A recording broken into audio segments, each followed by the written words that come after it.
Aloha and good afternoon. My name is Juergen Steinmetz, joining you from the breaking news shows and eTurbo News in Honolulu. And as always, with me is Dr. Peter Tarlow. And you don't know these days if he's in Washington, D.C. or is he in College Station, Texas. Peter, where are you? And how's the weather wherever you are? Well, I just got back to College Station, which was a lovely day in the 70s. On the other hand, it was a much colder weekend in Washington, D.C. But Washington is always an exciting city, and I'm working there on security for some of the major U.S. government buildings. So this is a really interesting concept because it's not just where the government meets, but it's also the concept of the use of tourism security as a way to provide good customer service throughout the Washington American government complexes. So I think this is really an important gift that the tourism industry is giving to the people in security, because you really don't have good security if you don't have good customer service. And how do we combine excellent customer service with excellent security? Yeah, and of course, Washington, D.C. is our nation's capital, and it's our window to the world. Everyone who's traveling to the United States, most people at least, will at least one time see Washington, D.C. It's important. It's the governments are there, the embassies are there. So anything what happens in Washington becomes news. And security is, of course, top important, but also the image and customer service and how Washington is perceived. So I think this is great. So yeah, it's an important new step for the U.S. government in the understanding of the value of tourism, not just as a vacation experience, but the lessons from tourism science, if we could use such a word, to be important to help other forms of economics and government agencies. So there's a lot to be learned from this. This is really a major breakthrough for the world of tourism. And it'd be nice if the United Nations World Tourism Organization would adopt the same type of proactive way of using tourism to help other industries. Now, Peter, when you say you go to Washington and you do a lot of training, I assume, what is really, how would you start? Who do you teach customer service? Who in Washington should know about customer service? Is it the security people? Is it the people that sell the tickets for the different attractions or museums, or? It's all of the above. And it's including the police people. It's, for example, no one would ever tell a police officer not to do a good job or not to do his job, but you can do it with a smile and make somebody almost thank you for giving them a ticket, or you can make them hate you. Now, nobody likes to get a parking ticket, or nobody likes to get a ticket when it comes to speeding. But on the other hand, the officer can do it in a way that shows that he or she cares about you. And so, but in Washington, tourism is more than just that. It's being observant. It's being proactive. It's solving a problem before it exists. And those are important lessons from the tourism industry that we can share with other industries. And if we do that, then tourism has always been very valuable, and of course is a major economic powerhouse throughout the world. But now tourism is giving, it's not taking. And that's one of the things that I'm trying to work on Washington. How do we give versus how do we take? And during the season of, this is the Christmas and Hanukkah season, this is a great time to be using the concept of giving rather than just taking. Oh, absolutely. So when you, is there a tourism police in Washington, or? There are, it's part of the Metropolitan Police. Now, all police right now have a problem, and that is that they are understaffed. And that's part of the problem when we had in this country, abolish the police or defund the police. So the police left. So now we have a big problem. Places like Minneapolis have terrible crime problems, and they can't get anyone. Would you want to be a police officer in Minneapolis? No. No. So what happens is if the media beats up on the police, then you know what the police do? They don't work as police. They're not required to work as police. Now we have a dearth of police officers in the United States. And now that's a real problem. So how do we now rebuild our police forces in a way that we get quality people and not just somebody who's looking for a job? And that's kind of the same thing. And of course, police is quite a bit more important, but it's the same thing in the hospitality industry. Yes. We don't have enough people working in the hospitality industry, actually giving the hospitality a visitor would be looking for, because when you travel, you want to be spoiled, right? Everything should be right, and you want to get your room cleaned up every day. At home, you only may do it every other week. So it's different. You're on vacation, and that really cannot happen if you don't have the people that can do the job. Yes, unless I won't say the name of the hotel, but I stayed in a major brand hotel in the Washington area, and when I checked in, the woman said, "Well, we hope you don't want to have your room cleaned, so you can tell us that. But if you insist, we will clean your room." That's a good way of doing it. In other words, she made me feel guilty if I wanted them to clean my room, and yet they don't have a problem charging full freight. The cost was not cheap a night in a hotel in Washington. So she charged me all this money and then said, "Well, of course you could still clean it yourself." So she didn't give you a free breakfast if you don't get your room cleaned. No, she didn't do it. No, you got a free breakfast by paying. But again, I think the real point that you're bringing, which is really essential, is the fact that if you're paying top dollar or top euro or top pound or whatever it happens to be, you have a right to expect somebody to give you service. But because I think many of the hotels don't have enough people cleaning, they try to give you the option of your self-cleaning your room for nothing. You get now, I clean my house, but I don't have to clean my room in a hotel. Well, it can even go a step further. I know a friend of mine who is doing PR in Germany. Her client several years ago was NH Hotel, a Spanish hotel group with hotels all over Europe. And when they remodeled hotels, they invited guests to stay for free, and they gave them a sledgehammer, and they can basically destroy the rooms, and people loved it. They're just going in there and they destroy everything, get rid of all their anger, and quite impressive. But it's not that far in Washington yet, I guess. Oh, so after you destroy the room, what happens?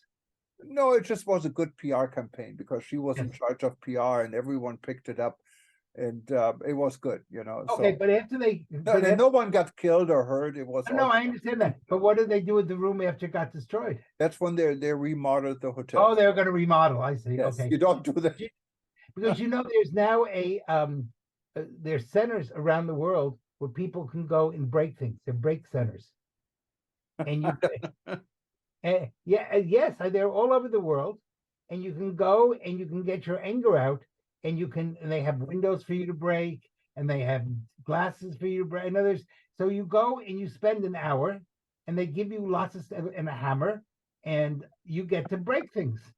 So maybe that's something we should send to Gaza or something. Maybe the things get better there, Maybe I don't think so.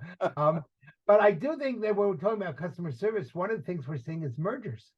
And I think there's been a major merger now possible between Hawaiian and Alaskan Airlines, which is kind of interesting because it's the two outer states of the United States. It's state number 49 and 50. Yeah, and Alaska Airlines actually will be based or is based in Seattle, Washington. Right, So it's called Alaska Airlines. And this was really big news on Sunday when Alaska Airlines agreed to buy Hawaiian Airlines for $18 a share, or $1.9 billion, what isn't quite a good amount of money. And I found that really surprising because Hawaiian Airlines is doing very well, and they really are and have been the image of what we call Aloha Spirit. The service is different from any other airlines. It's really How is it different? Well, I mean, the way the flight attendants dress, the cabins are made, it's really Hawaiian. You got the orchids, you got the smell, you got a nice, good food, even in economy. And so it's a good airline. It's really a good airline. And Hawaiian Airlines for many years was trying hard to build this image and make Honolulu a hub for their little world, what connects through Honolulu not only to our neighbor islands, but to Tahiti, to Korea, to Japan, to Australia, New Zealand. And so I was quite surprised to hear this. Alaska Airlines has been an important but a smaller player in the Hawaiian market for many years. But it's a very good airline, Alaska. It's a good airline and part Excellent. of the American Airlines overall system. So what Yeah. could be really One extend the world, isn't that? network, Oh, one world. I right? think. What could extend the network for also Hawaiian Airlines. But then again, I think Hawaiian Airlines is kind of, or Hawaii is losing the advantage of having a hometown airline. And there's really nothing left. After Aloha Airlines several years went out of business, after the Super Ferry was killed by the airlines because they didn't want the competition. Now we're only going to have Alaska Airlines and Southwest Airlines flying in between our islands, what is, of course, a change. So I think we lose our But I believe one of your senators is anti-airlines, says that nobody should fly. And so maybe what you could do. Oh, we don't have no ferries either. How are we going to go to places, Peter? Canoes. I was under the impression that if you want to go from one island to the other, you canoe, which would be green energy and would make everybody happy. Because I believe your senior senator from Hawaii is against any form of fossil fuel, is against airlines. So I think the Hawaii should set up the first canoe system and people can canoe between the various islands. Yeah, it would be fun, but really, in reality, we don't have a ferry service. We have freight service between the islands, but if you want to take a ferry from Oahu here, Honolulu, to go to Maui, you couldn't do it. And we had the Super Ferry, what was wonderful. I really enjoyed the Super Ferry. You could take a car for a reasonable amount of money. I took my car to Maui, and it was really nice. It brought Hawaii together. Like nothing ever brought together. But of course, one ferry, and they went like every other hour or so, had the same load as of 11 airplanes. So obviously Hawaiian Airlines, and at that time Aloha Airlines was still in business, didn't really like it because it took business. And from what we reported about it, and we couldn't really substantiate in every detail, but what we found out is that at the very least, the airlines were quite supportive, whether with money or with paying for attorneys or just behind the scene, to support the environmental groups that were at that time against the operation of the super ferries because of the dolphins. And so that all stopped, and it was a big That loss. would be your solution. People could ride dolphins. Very smart. And people swim with the dolphins. So maybe you can have the first, the dolphins could make extra money, and you put people on the back of a dolphin and they can take you to whichever island they want. Peter, I'm definitely going to take a picture with you on the back of the dolphin and see where you go. Now, the issue is you got to convince the dolphin to go where you want it to go, and not where it wants to go. But you could have the first dolphin ferry. Wouldn't that be nice, huh? And it would green energy and would make the people in what's it called, COP, whoever the people doing the climate change COP stuff. 28, yes. Yeah. So COP 28 could be that we get around Hawaii by dolphin rides. Well, it's not going to happen, but it's some interesting development. Our hometown airlines will be Alaska Airlines starting, I think, in April of next year. And so we're going to probably see some changes also in airfares, because every time there's a merger, there is always goes up in price structure.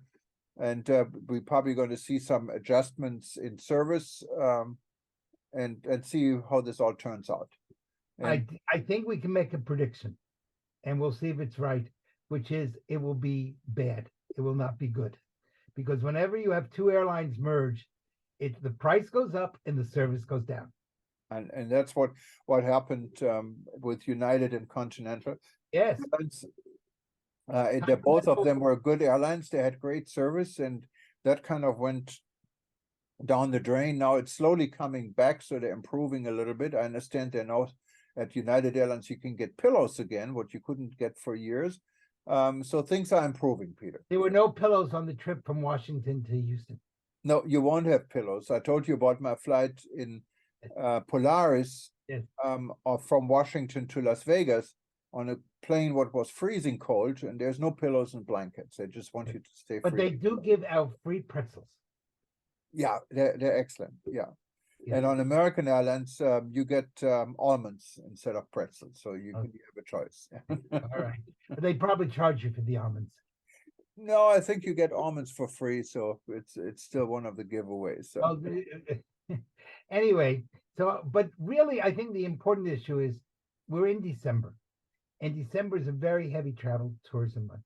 We just got through Thanksgiving, which luckily we didn't have major crises, but now around the world, it's going to be for much of the world, it's the Christmas season, and that's a very big time for travel. And I think it's really important for the entire tourism industry, not just the airlines, but the hotel industry, the attractions, the restaurants. People are now hopefully trying to put COVID behind them. There's some new illnesses are coming, but right now the world is semi-healthy. So people want to travel, and if the tourism industry is smart, it will really go out of its way to show good customer service. If it's not smart, it will reinforce the fact that so many people think that the travel comes from the French word travail, meaning to work, which comes from the Latin word tupelos, meaning to have a pitchfork in your rear end. And it's a pain in the you know what. So we need to really work on finding ways for hospitality industry should not be a hospital. It should be, nor should it be hostile. It should be happiness. It should show a sense of caring. And this is really the time for the tourism industry to reconstruct itself.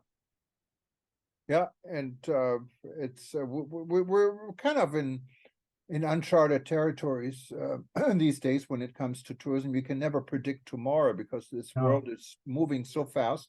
Yes. And we never know what is. If you look at the Middle East, for example, right now numbers are, even though it's booming in countries like Saudi Arabia or the UAE, but numbers are still going down. It's shifting. Tourists are not necessarily arriving from the United States. They're arriving from Russia now. Right. So this world is always shifting. Because what's really interesting is the United States and Europe put major sanctions on Russia. Russia is doing better than ever, and the West is suffering. And I speak to Russian tourists all over the world, and they go, "Oh, we've never had it better," and they love Putin. And so everything that was done supposedly to punish Putin has backfired. Yeah, it's quite surprising, and that's what I'm saying. Nothing ever goes the way you intend. Well, sometimes that's true. Yes, that's sometimes true. But on top of that, there's really a lot of predictions. Morgan Stanley, which is of course a major economic powerhouse, is suggesting that stock markets around the world will have a very negative period throughout 2024. If that happens, then the tourism industry better hold on, because not everybody has stocks. I understand that, but the stock market creates perceptions. And when it goes down, people are afraid to spend money. And if they're afraid to spend money, they won't spend money on travel. So I hope Morgan Stanley is wrong. But if they're right, we will have a very rough 2024. Yes, and we don't know. No, of course. I mean, where the world seems to be in order is in Saudi Arabia, with being awarded World Expo 2030. And they have fought very hard to compete with Rome and Busan in Korea for this title, and won, and it's unbelievable. They actually won it with almost 80% of the vote.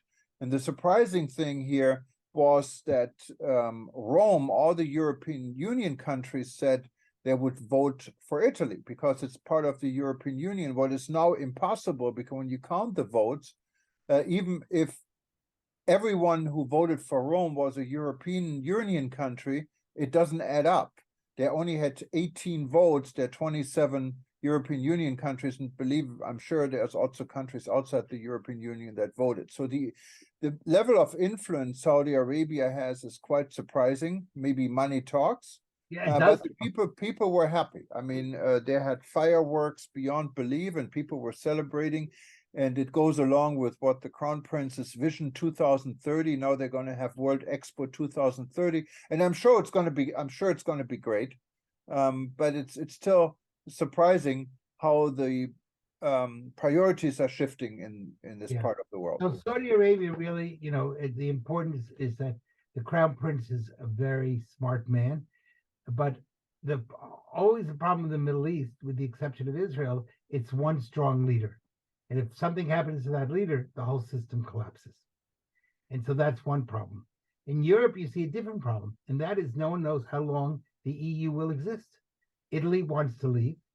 If Marie Le Pen is right now leading in the polls, and if she wins in France in the next election, France will pull out of the EU. Holland wants to pull out of the EU. So the EU is really holding people in against its will. It's really the Germans trying to conquer Europe, and it's a soft conquer versus a World War II conquer. But Hungary would like to pull out of the EU, and Poland is demanding that Germany pay them compensation for World War II. So you have a mess in Europe, and of course you have Brexit. Now you might have Nexit from the Netherlands. You could have Frexit in France. You could have Itexit in Italy. You have Hexit in Hungary. So I don't see people jumping in. It seems to me people want to jump out of the EU and want to jump out of the euro. And that could cause a real problem in tourism, because if the euro falls and they have to go back to, the Deutschmark and the Gilde and the, whatever, the peso or whatever the currency is, that would be a little chaotic, to say the least. Yeah, it would. And hopefully it's not going to happen, because there's too much invested. And I think it would mean probably a collapse of many of the systems that have been in place. And usually the younger generation, many times they forget the history, why this is all happening, and it's not good. And you get these right-wing movements in some of the countries, like in Hungary and in Italy and France, and also in parts in Germany. They're not very healthy. And so You also have Holland, of course, left. yeah. I'm sorry. And I don't think we want to just say right wing. I think we want to say extreme movements, because the left is as equally responsible for the chaos as the right. And we must remember that much of the chaos in Europe over the 20th century was caused by the left, not by the right. Yeah, extreme. I can go along with extreme movement. Yeah. Extreme is never. It's never. Yeah.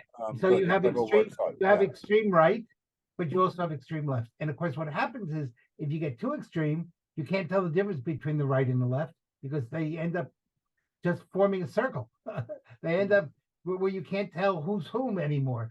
But what you are seeing is a major revolt by young people against the European elites that have tried to run Europe and Europe has ceased to be a democracy, unfortunately. The United States has its problems, but Europe also has its problems. And many people in Europe, look what happened in Spain, where the majority of people voted for the Conservative Party, but all the other parties got together and they put Pedro Sanchez back with 2 votes in Parliament, and most people in Spain don't want him to be the prime minister, but now they're stuck with him again. So it's a real problem.